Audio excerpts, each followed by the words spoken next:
Sandals, iron, and copper your days, so your strength. What he's saying is, your strength will be all of your days.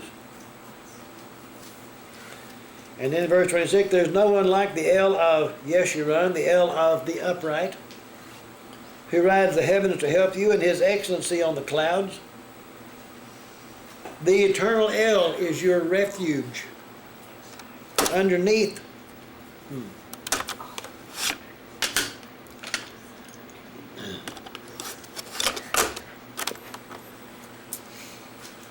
Again in verse 27, the eternal El is your refuge, and underneath the everlasting arms. He will thrust out the enemy from before you and will say, destroy.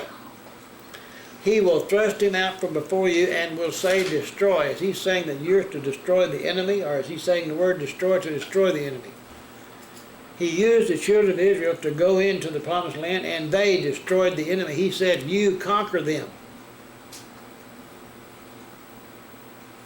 Verse 28, then Israel shall dwell in safety, the fountain of Yaakov alone.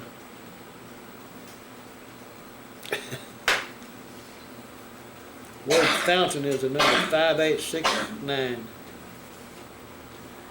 If you were to try to transliterate the letter E-E-Y-N, een, but it's as the eye of the landscape. Got nothing to do with water. The eye of the landscape, or that which draws the eye. Israel shall dwell in safety, the eye of Yaakov alone. In a land of grain and new wine, his heavens shall also drop dew. Happy are you, O Israel, who is like you, a people saved by Yahweh, or delivered by Yahweh. Is it any wonder the rest of the world wants what belongs to Israel? Who is like you, a people saved by Yahweh, the Magin, or the shield of your help, the sword of your majesty? Your enemies shall submit to you, and you shall tread down their high places, or their places of pagan worship.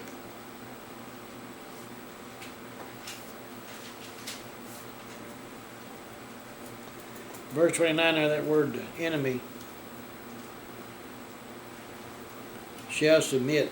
Literally, the enemy, the word enemy is the number 3584. Literally, it's the Hebrew word kawkash, like K-A-W-K-A-S-H, kawkash. It means to be untrue. It means to lie. It means to deal falsely. It means to fake obedience. To fake obedience. Its enemies not shall submit. Huh? Its enemies not shall submit. No, your enemies shall submit. Actually, it's kind of the whole phrase. It's meaning your enemies shall be found lying to you. Your enemies shall submit to you is really literally meaning your enemies shall be found lying to you. Who are our enemies if we stop and think? If we're trying to walk in obedience to Torah, who is our greatest enemy? Those who are trying to stop us from walking in obedience to Torah, those who keep saying the Torah is done away with, those who keep saying that old law is not for you, aren't they the ones that are really lying to us? Who are our greatest enemies then? Those who would keep us from doing what Yahweh wants us to do. Our enemies, are those not Yahweh's enemies? Hasatan, the adversary?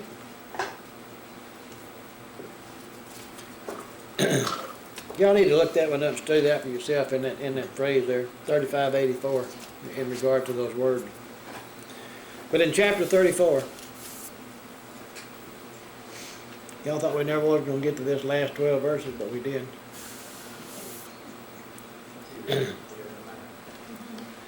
Then Moshe went up from the plains of Moab to Mount Nebo, to the top of Pisgah, which is across from Jericho, and Yahweh showed him all the land of Gilead as far as Dan. Mount Nebo is the number 5015. The word itself means prophet. So they went up, or Moses went up from the plains of Moab to the mountain of the prophet.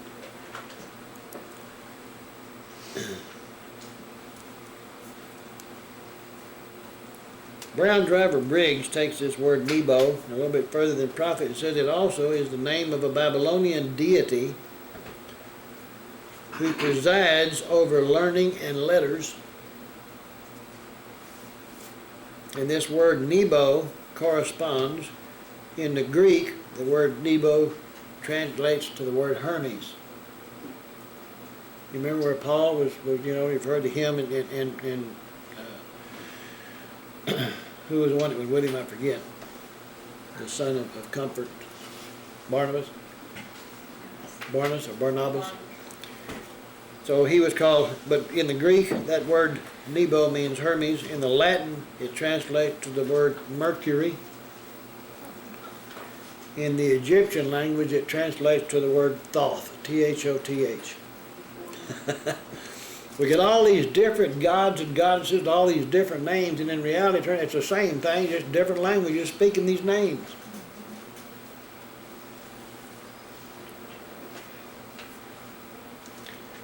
So he went up to this Mount Nebo, in the Hebrew it means a prophet, to the top of Pisgah, which is across from Jericho, and Jericho is a number 3405.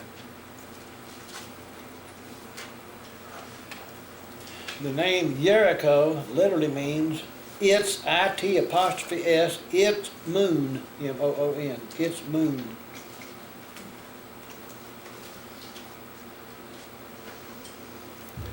I think it's kind of interesting when you stop and think about that while Yasser Arafat was still alive and he was the head of the PLO, and his headquarters was made in the city of Jericho, right? And they all follow what they call, Islam. And who is their God? Allah. And the name of Allah was the name of the God of the tribe that Muhammad was of one of the 12 tribes, but the God of Muhammad was called Allah. And in 1952, they found a cave up in the northern part of Israel that they had about a whole bunch of statues in there that were all statues of the God Allah, the moon god of his tribe. So when we get down then where he's supposed to be the father of Islam, and then the God of Islam, his name is what? Allah, which was the moon god of their little tribe. Isn't that a neat thought? Okay. But now this Jericho, which means its moon, verse 2, all Naphtali and the land of Ephraim and Manasseh, all the land of Judah as far as the western sea, that is the Mediterranean, the south and the plain of the valley of Jericho, the city of palm trees. Now it's called the city of palms. As far as Zoar.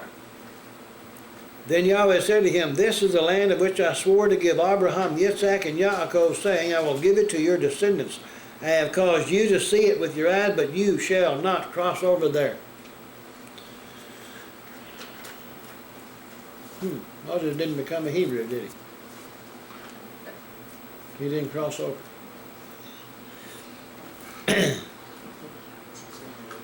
Verse 5, so Moshe, the servant of Yahweh, died there in the land of Moab according to the word of Yahweh. Does that say Moses died? Do y'all believe Moses died? It's really amazing to me when so many people come to me talking about the two witnesses, and everything in Revelation. One of them bound to be Moses because he never died. And I'm thinking, I don't know what Bible you're reading, but the one I read says Moses died, according to the word of Yahweh. Anyway. Verse 6, and he buried him in a valley in the land of Moab, opposite Beth Peor, but no one knows his grave to this day. And if they didn't know where it was back at the time Deuteronomy was written, I guarantee they don't know where it is today. They didn't know where it was when Joshua brought him in the promised land. They didn't know where he was buried. Do you realize what happened if they found out where he was buried? Somebody built a church on top of it. Or bring up a rock from it and set it up as an altar and start worshiping that rock from Moses' grave. Anybody remember what took place when Helena, Constantine's mother, sent people out looking for the pieces of wood, that the Messiah was crucified on? They spent years looking, and then they finally all came back and said, we can't find nothing. She said, I'll tell you what I'm going to do. I'll give you 2 weeks, and if you don't find, the cross that he was crucified on in 2 weeks, I'm going to kill all of you. You know what they brought back in 2 weeks? Wood. We found it. And I guess there's enough pieces of the cross around the world today to build 14 boats, probably, You said Nebo means prophet? Uh-huh. Doesn't say it's strong. What does it say? Well, Mount Nebo 5015? 5015, What does it say? it's a deity, also the mountain in Moab, and that's all it says.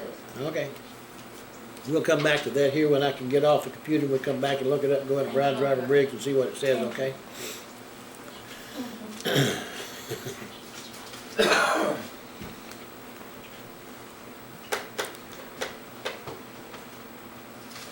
But in verse 6 it says that no one knows his grave to this day.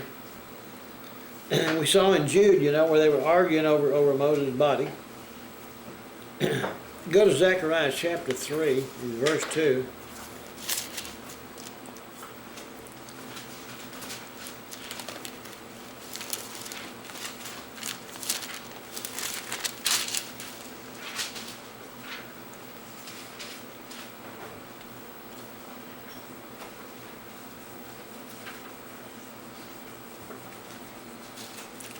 I'm thinking about what it said in Jude, where he was contending with Hasatan, over the body. Here in verse 2 of Zechariah 3, and Yahweh said to Hasatan, Yahweh rebuke you, Satan. When the angel was standing there with him, what did he say? He said what? Yahweh rebuke you. He didn't rebuke him. He didn't raise a binding accusation. He said, Yahweh rebuke you. And here's the same thing in Zechariah. Yahweh rebuke you, Hasatan. Yahweh who has chosen Jerusalem rebuke you. Is this not a brand plucked from the fire? I think it's very interesting that we have the same type of connection here between Yahweh and Yehoshua we have with the angel and Hasatan in Jude, concerning the body of Moses. Okay, go back to Deuteronomy. Verse 7, Moses was 120 years old when he died. His eyes were not dim, nor his natural vigor abated or reduced. The sons of Israel wept for Moses in the plains of Moab 30 days, so the days of weeping and mourning for Moshe ended. Now Yehoshua ben Nun, Yehoshua, the son of the Eternal, was full of the spirit of wisdom, for Moshe had laid his hands on him. So the sons of Israel heeded him and did as Yahweh had commanded Moshe. But since then there has not arisen in Israel a prophet like Moses, whom Yahweh knew face to face. In all the signs and wonders which Yahweh sent him to do in the land of Egypt before Pharaoh, before all his servants and in all his land, and by all that mighty power and all the great terror which Moshe performed in the sight of all Israel. That concludes the readings in the book of Deuteronomy, right? And what do we say now? We ready? Kazak, Kazak, Benish Kazak. Be strong, and may we be strengthened. Okay. Excuse me? That's a tradition that the Jewish people do. Every time they complete a particular book in the Torah, then they always read that at the completion of any book in the Torah. It's based on, go to Joshua chapter 1. That was right there. Yeah, it's just, turn the page. Joshua chapter 1.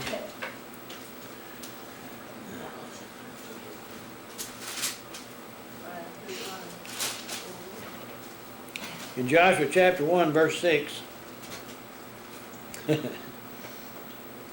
says, Be strong and of good courage, for to this people you shall divide as an inheritance the land which I swore to their fathers to give them. Only be strong and very courageous, that you may observe to do according to all the Torah which Moshe my servant commanded you. Do not turn from it to the right hand or to the left, that you may prosper wherever you go.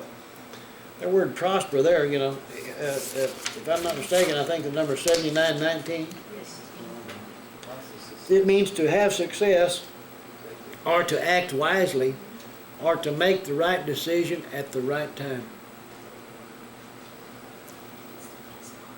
Boy, that's prosperity, isn't it? Yes, it is. And then in verse 8 he says, this book, or this, Story. Torah of Yahweh, or the book of the law, shall not depart from your mouth, but you shall meditate, actually be constantly in it, day and night, that you may observe to do according to all that is written in it, for then you will make your way prosperous, and then you will have good success. The word success there in verse 8 is that same number, 7919. That's the word prosper up in verse 7.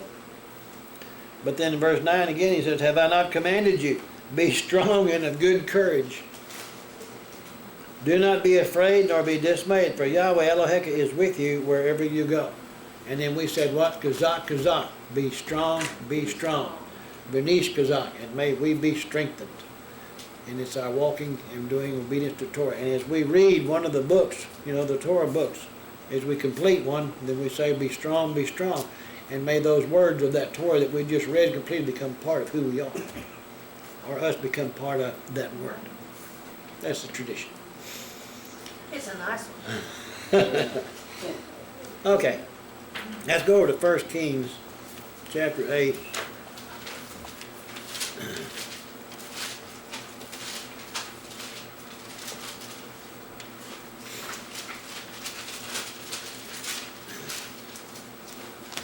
This is the half Torah, so to speak, for the readings on the 8th day, according to tradition.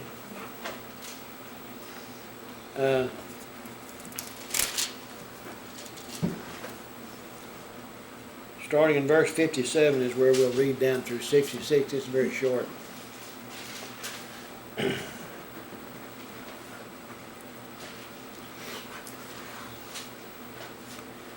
And the connection with this particular half Torah will be when we get down to verse 66, where it says, and on the 8th day. But in verse 57 it said, may Yahweh Eloheinu be with us as he was with our fathers. May he not leave us nor forsake us, that he may incline our hearts to himself, to walk in all his ways, to keep his commandments and his statutes and his judgment which he commanded our fathers. That's almost like we were reading in Joshua just now. And may these words of mine, with which I have made supplication before Yahweh, be near Yahweh Eloheinu day and night, that he may maintain the cause of his servant and the cause of his people Israel, as each day may require. This is a prayer of Solomon for all the people at the dedication of the temple in Jerusalem that he built for the name of Yahweh. In verse 60, that all the peoples of the earth may know that Yahweh is El. There is no other. Let your heart therefore be loyal to Yahweh Eloheinu, to walk in his statutes and keep his commandments as at this day. Then the king and all Israel with him offered sacrifices before Yahweh. And Solomon offered a sacrifice of peace offering, which he offered to Yahweh, 22,000 bulls and 120,000 sheep. We're talking, slaughterhouse operation here. We're talking about big. If you just can't hardly imagine the massiveness of it and how many people would be there, right? So the king and all the sons of Israel dedicated the house of Yahweh. So they did all of this, celebrating for this, for this celebration. Verse 64, on the same day the king consecrated the middle of the court that was in front of the house of Yahweh. For there he offered burnt offerings, grain offerings, and the fat of the peace offerings, because the copper altar that was before Yahweh was too small to receive the burnt offerings, the grain offerings, and the fat of the peace offerings. At that time Solomon held a feast, and all Israel with him, a great congregation from the entrance of Hamath to the brook of Egypt before Yahweh our hill, 7 days and 7 more days, 14 days. 14 days is what they spent doing all this. Now when did this 14 days end? Would have been yesterday, right? At the end of the Feast of Sukkot. Verse 66 says, on the 8th day, on Shemini Atzeret, he sent the people away, and they blessed the king, and went to their tents joyful and glad of heart for all the goodness that Yahweh had done for his servant David and for Israel his people. The 8th day then, all the people, he sent them away on the 8th day, right? But the priest entered into their service in the priesthood on that day. When we were looking at the year 4 BC on the chart, that's what I was trying to show. That's when the priesthood began.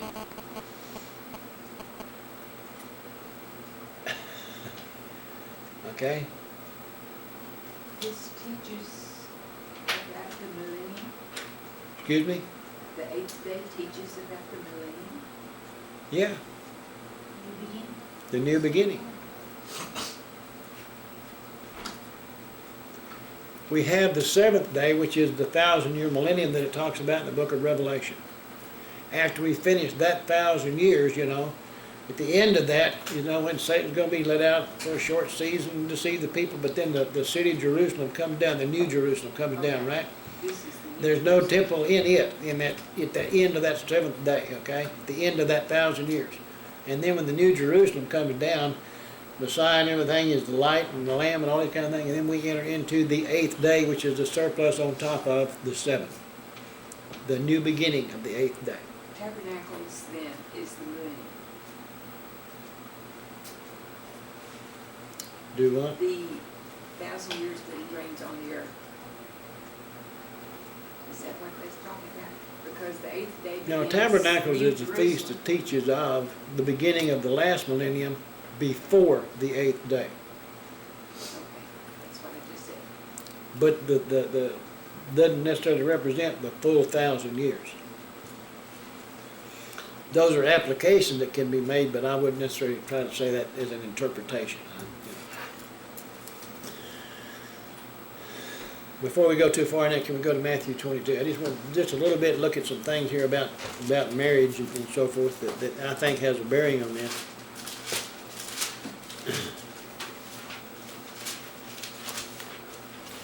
In Matthew chapter 22.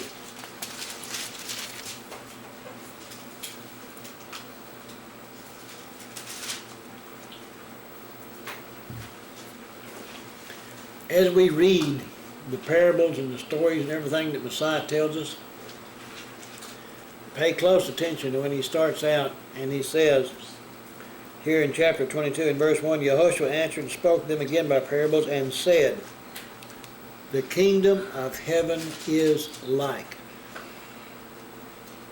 And then he begins to give you an explanation of what the kingdom of heaven, remember, kingdom of heaven is like the kingdom of Yahweh, the ultimate kingdom, what it's all going to be like. And he gives you a story then, which is a comparison of what the kingdom of heaven is going to be like.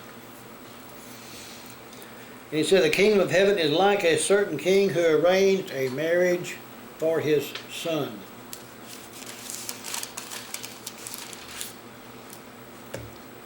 Verse 3, and sent out his servants to call those who were invited to the wedding or the nuptials, and they were not willing to come. Again he sent out other servants, saying, tell those who are invited, see, I have prepared my dinner. The wedding comes first, and then the dinner is afterward, and then the dinner is what this is really talking about. Everybody's invited to. It's the guest at the dinner, the wedding supper, okay? When we see the word wedding up here, and then we think, well, he killed it, but the animals, for the food, we got to understand our English versions. They didn't understand the wedding or the wedding supper either. They didn't understand the difference. Tell those who are invited, see, I have prepared my dinner. My oxen and fatted cattle are killed, and all things are ready. Come to the wedding. Come to the supper is what it's saying. But they made light of it and went their ways, one to his own farm, another to his business, and the rest seized his servants, treated them spitefully, and killed them. But when the king heard, he was furious, and he sent out his armies, destroyed those murderers, and burned up their city. Then he said to his servants, the wedding is ready, the supper is ready, but those who were invited were not worthy. Does that mean they were not deserving? You see, when you have to look at it, not worthy, and yet today we're being taught that there's nothing you can do to be worthy, and yet the Scripture says that you can be deemed entirely deserving, and if you're going to be deserving, you got to do something to be deserving. Verse 9, therefore go into the highways, and as many as you find, invite to the wedding or to the supper. So those servants went out into the highways and gathered together all whom they found, both bad and good, and the wedding hall filled with guests. But when the king came in to see the guests, he saw a man there who did not have on a wedding garment. What is the wedding garment? The white linen. And Revelation tells us the wedding garment, the white linen, is what? The righteous acts of the saints, is their obedience to the Torah. And those are all those who come back with Yehoshua, plus those on the earth who have made themselves clean and washed their garments in the blood of the Lamb, right? And then they all go into the wedding supper. Verse 12, so he said to him, friend, how did you come in here without a wedding garment? And he was speechless. This is not in heaven, where people get caught up and go to heaven. He didn't make a mistake and grab the wrong one. But it's on the earth. Maybe somebody who made it through trying to get in or whatever it was, you know, and he's not dead, but he's not a believer either. He said, how'd you get here? You don't have on a garment. You're not righteous. Isn't this almost the same thing as when he said, many shall say to me in that day, we did this and that in your name. He's going to say, depart from me, I never knew you. You who practice lawlessness. It's the same thing.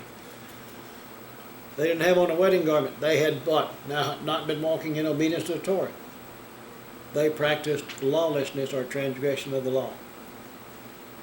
Verse 13, then the king said to the servants, bind him hand and foot, take him away, cast into outer darkness. There will be weeping and gnashing of teeth, for many are called, but few chosen are deemed entirely deserving. Many called, but few are deemed entirely deserving. Boy, that ought to strike a nerve, you know, in people. Go to Matthew 9.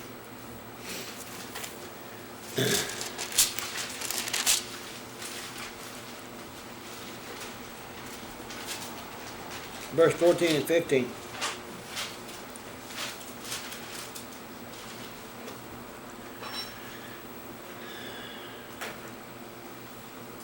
Verse 14, the disciples of Yochanan came to him saying, why do we and the Pharisees fast often, but your disciples do not fast? They came to him talking to him something about what, you know, they did, and yet his disciples weren't doing, you know, and they weren't really interested in anything but the fasting part of it. Why do we, but y'all don't? Yehoshua used this question that they asked as an opportune moment to teach about something else. Verse 15, and Yehoshua said to them, can the friends of the bridegroom mourn as long as the bridegroom is with them? That one word's bride chamber. I know. Sons and bride chamber. The word bridegroom in that passage, as they're trying to remind me, literally means sons of the bridal chamber.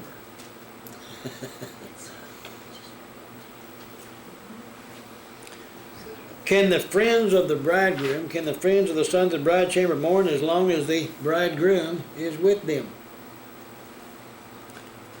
But the days will come when the bridegroom will be taken away from them, and then they will fast. So the bridegroom's gone and you're fasting in those days. Has he been gone? How many people fast today? For what? That they be deemed, you know, considered worthy?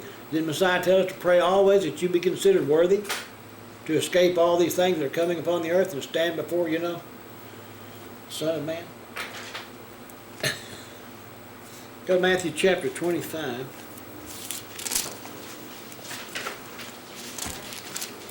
What I'm trying to get at is this thought, this idea of bridegroom, bride chambers, sons of the chambers, all this kind of stuff, is not something that we thunked up. Okay? It's something Messiah talked about. Matthew 25, verses 1 through 12. Then the kingdom of heaven shall be likened to the kingdom. Again, he's talking about the kingdom of heaven, right? Shall be likened to 10 virgins who took their lamps and went out to meet the bridegroom. Now, anybody with any, you know, knows that a bridegroom marries one woman. bridegroom, bride. These were what? 10 virgins.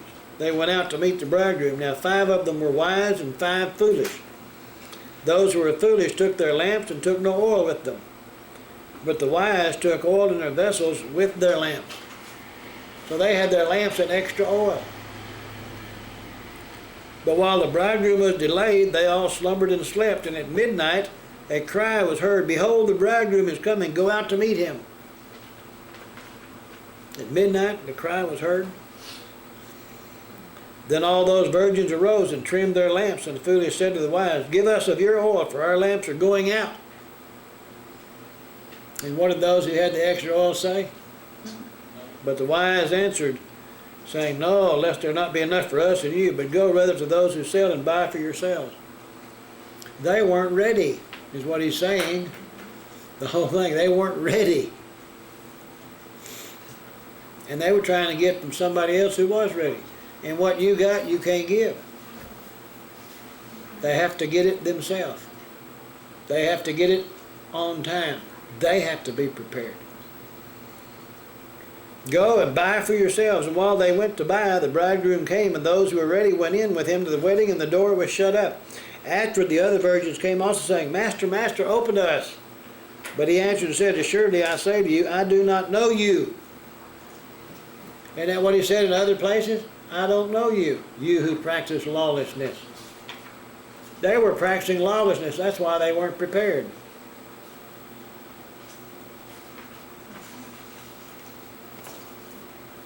What fills up your bottles of oil is your obedience to Yahweh's word.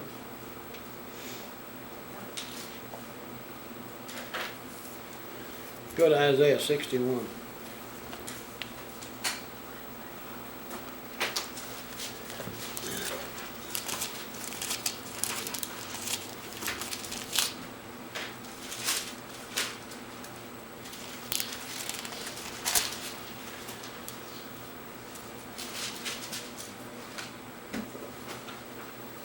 In this chapter 61, we all recognize verses 1 up there, which is what Yahweh was quoting from, or Yehoshua was quoting, that we read in the book of Luke.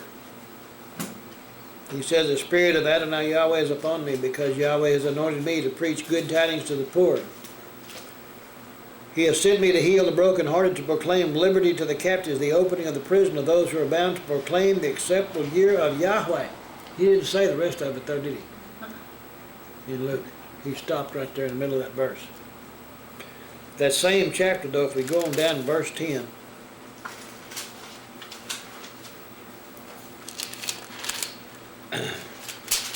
He writes, "I will greatly rejoice in Yahweh. My soul shall be joyful in my Elohim, my Creator. For he has clothed me with the garments of salvation or deliverance. He has covered me with the robe of righteousness. As a bridegroom decks himself with ornaments, and as a bride adorns with jewels. For as the earth brings forth its bud, as the garden causes the things that are sown in it to spring forth, so Yahweh Elohim will cause righteousness and praise to spring forth before all the nations." Is this talking about like a bridegroom and a bride? Go right in Isaiah 62, look at verse 5.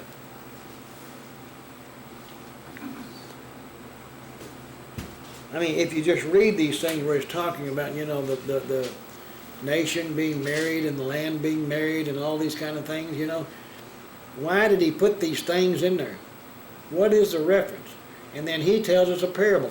"To what shall I liken the kingdom of heaven? It's like a bride and a groom." Do you think he's telling you a truth, and he's telling you a truth, and if you study it, it matches up with what he's been telling you all the time. Verse 5, "For as a young man marries a virgin, so shall your sons marry you. And as the bridegroom rejoices over the bride, so shall your Elohim rejoice over you." As a bridegroom rejoices over the bride. Isn't that what he's saying? Ephesians says he's coming back for a spotless bride. Does it say that?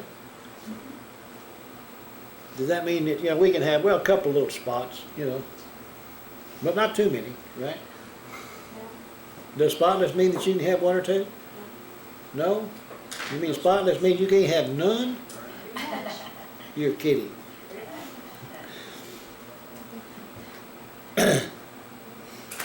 Go to Yoel. Yoel chapter 2.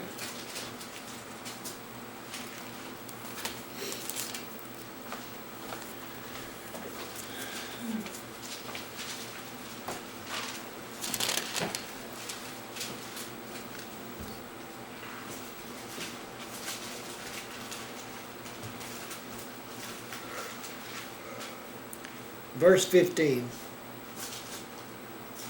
He says, blow the shofar in Zion. Consecrate a fast, call a sacred assembly. It's kind of like Yom Kippur, Day of Atonement, a fast day, right? Consecrating, blowing the shofar, consecrating a fast. Verse 16 says, gather the people, sanctify the congregation, assemble the elders, gather the children and the nursing babe. Let the bridegroom go out from his chamber, and the bride from her dressing room. Now, what chamber were they in? Where is this dressing room? And when they're coming out, where are they going? You reckon they're coming back to the earth? I'm just asking these questions, you know. They're in the Father's house. Verse 17 says, let the priest who minister to Yahweh weep between the porch and the altar. Let them say, spare your people, Yahweh. Do not give your heritage to reproach, that the nation should rule over them. Why should they say among the people, where is their Elohim? Daniel, which talks so much about the Antichrist, the false Messiah, and what he's going to do is rewarding those people who will break Torah. He's going to do everything he can to flatter people that will break the Torah, get them to do, he wants to do damage against the Torah. He's hating the Torah. And yet this is saying, and do not give your heritage to reproach. In Deuteronomy, what did we read today was our heritage, our possession? The Torah. Who's trying to take the Torah away from us? Antichrist, right? Whoever that is. Do we have to look for an individual or just anybody who's trying to take it away from us? If it's yours and it's a possession of yours and it belongs to you, do you have to fight to hold it? That means contend for the faith which was once delivered to the saints. Is that what it says? Go to the Gospel of John, chapter 3.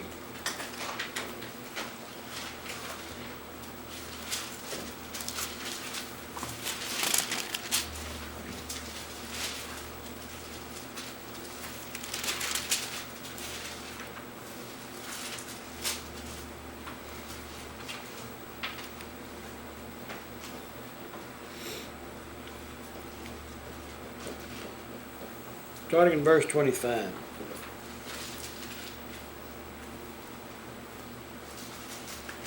Then there arose a dispute between Yochanan's disciples and the Yehudi about purification.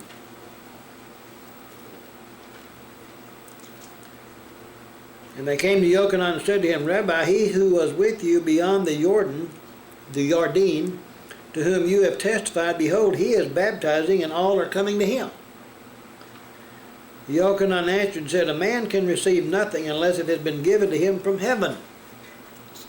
They're fussing about, this difference between, Messiah, Yehoshua, who's done one thing, and John, who came first, and he said, oh, hey, he's getting bigger than you. Verse 28, he said, you yourself bear me witness that I said, I am not the Mashiach, but I have been sent before him. He who has the bride is the bridegroom. My goodness. Even Yochanan knew that. But the friend of the bridegroom who stands and hears him rejoices greatly because of the bridegroom's voice. Therefore this joy of mine is full. He's saying he's a friend of the bridegroom. But this was Yochanan, who came in the power and spirit of Elijah. He must increase, but I decrease. He who comes from above is above all. He who is of the earth is earthly and speaks of the earth. He who comes from heaven is above all. And what he has seen and heard, that he testifies, and no one receives his testimony. He who has received his testimony has certified that Yahweh is true. For he whom Yahweh has sent speaks the words of Yahweh, For Yahweh does not give the Spirit or the breath by measure. You ever wonder what giving the Spirit by measure had to do with speaking the words of something or other? For he whom Yahweh has sent speaks the words of Yahweh, for Yahweh does not give the Spirit by measure. I never could figure out why he only got a little bit of Spirit, because he can only say a few words. But what is this really saying? The whole word of Yahweh is his entire Spirit. It is a transcript of the divine nature of Yahweh. All of his word is. When Yehoshua came, he was the entire word of Yahweh manifest in the flesh. Even Paul in his writings said, I have not failed what to teach you all of the word of Yahweh, not just some of it. When somebody says to you that Old Testament done away with, all we have to live by is the new, how much of the word of Yahweh are they saying you can live by? They're saying you're supposed to order your life based on commentary. Because that's all New Testament is commentary on the Old. And they're trying to live according to the commentary instead of what the Word says. Verse 35, the Father loves the Son and has given all things into his hand. He who believes in the Son has everlasting life, and he who does not believe the Son shall not see life, but the wrath of Yahweh abides on him. If you don't believe what Yehoshua said, the wrath of Yahweh is going to abide on you. What did Yehoshua say? Don't even think that I came to abolish the law. Did he say that? Do you think he meant that? Because if you don't think that he meant that, then the wrath of Yahweh abides on you. Isn't it funny when you put them little things together, it all seems to make sense. Go to Revelation 21.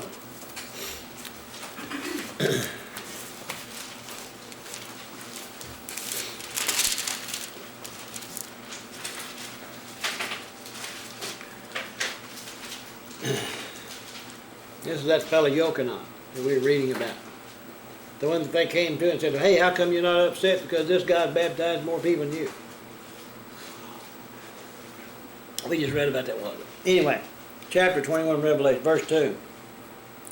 Then I, Yochanan, saw the holy city, New Jerusalem, coming down out of heaven from Elohim, prepared as a bride adorned for her husband. Now wait a minute, who is the bride here? Is that this city that's called this New Jerusalem? You know the city, the golden city, you know, with all them streets of gold and everything everybody talking about, you know, they're going to enter into the city of gold one of these days. He saw this city adorned as a bride. But go to verse 9 now. Then one of the seven angels, excuse me, who had the seven bowls filled with the seven last plagues, came to me and talked to me, saying, come, I will show you the bride, the Lamb's wife.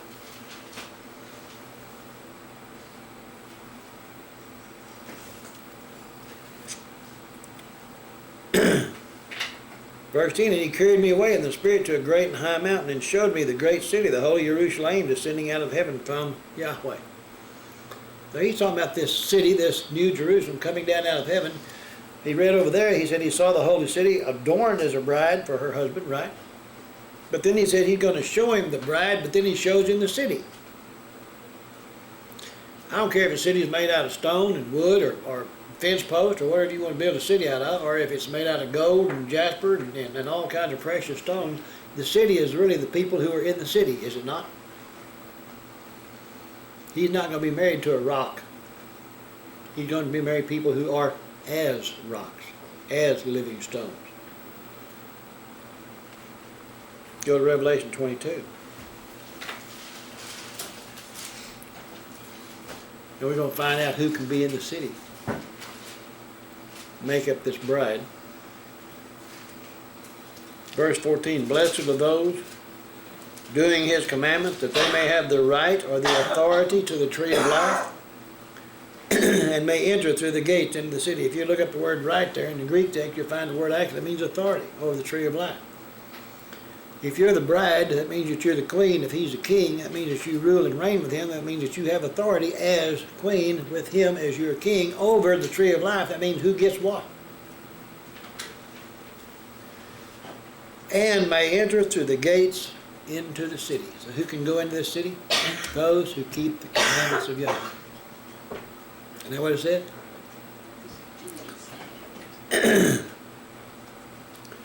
Notice in verse 16 and 17. I skipped 15 specifically because if you go back and look, actually there's a different thought. Verse 14 ends, but verse 15 says, but outside, that goes back to another passage of Scripture. But in verse 16 he says, I, Yehoshua, have sent my angel, my messenger, to testify to you these things in the ecclesias, in the assemblies. He says, Ani, I am the root and the offspring of David, the bright and morning star. Verse 17, and the Spirit, like the Word, and the bride say, come. And let him who hears say, come.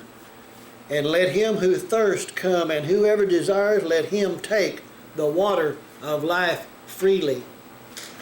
How many times we read, you must be washed, the washing of the water of the Word. How many things are based on the Word of Yahweh? If you want to enter into the New Jerusalem, you have to keep the commandments of Yahweh, which is His Word, right? You study it, you commit it to heart. You can't go just do whatever you want to do. Everything is based on our acceptance of or rejection of the Word of Yahweh. If our acceptance or our rejection is based on what somebody else thinks, I think we're in big trouble. I don't care who it is. You have to know, you got to check out, everything that you hear, no matter who says it, me or anybody else. You got to know it for yourself, and you have to believe that what this word says, it means. If you don't, then you're just following some other person. Doesn't make any difference who it is. Go to Psalm 19. This is the last verse I'm going to give you today.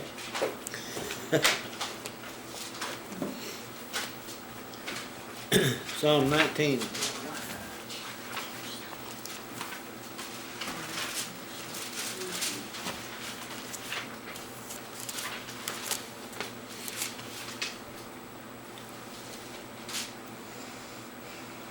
Verses 1 through 6. To the chief musician, a psalm of David, a psalm of the beloved. The heavens or the expanse declare the glory of Yahweh, and the firmament shows His handiwork. Elohim is a word there, really, not Yahweh. Day unto day utters speech, and night unto night reveals knowledge. There's no speech nor language where their voice is not heard. Their line or their measuring line has gone out through all the earth, and their word to the end of the world. In them He has set a tabernacle or a tent for the sun, which is like a bridegroom coming out of his chamber, and rejoices like a strong man to run its race. Its rising is from one end of heaven, and its circuit to the other end, and there is nothing hidden from its heat. Does the Scripture say He's going to come up like the lightning from the east to the west, or the sun, or anything? He's going to come up through Edom from the east to the west. Did anybody ever notice which direction the sun rises from? He's telling us right here that what? This tabernacle for the sun, which is like a bridegroom coming out. He's giving us the sun to recognize. And in the sun, what is all things. And the bridegroom going to be married to a bride. Now, if He's the sun and the sun's shining on the earth, well, then we look over in Revelation chapter 12, and it talks about this woman who is clothed with the sun. This woman who receives the light of the sun and takes it to herself and walks in that light becomes the bride of the bridegroom, who is the light of the world. I can't, in myself, I can't read scriptures, and I can't see, pictures other than the word pictures that I see when I read these words. It talks about the son and the marriage and the bride and the bridegroom and all these things that He gives us, and I can't imagine it to mean anything else. And if getting married on this earth was a wonderful day, for us, then seeing that day between us and Him, the true bride and the true bridegroom, I can't think of anything to be more exciting in our whole life than to become part of that bride. And I thank you for your attention, and that concludes this teaching for this day. At verse 6, where it says, its writing, and its circle, and its heel,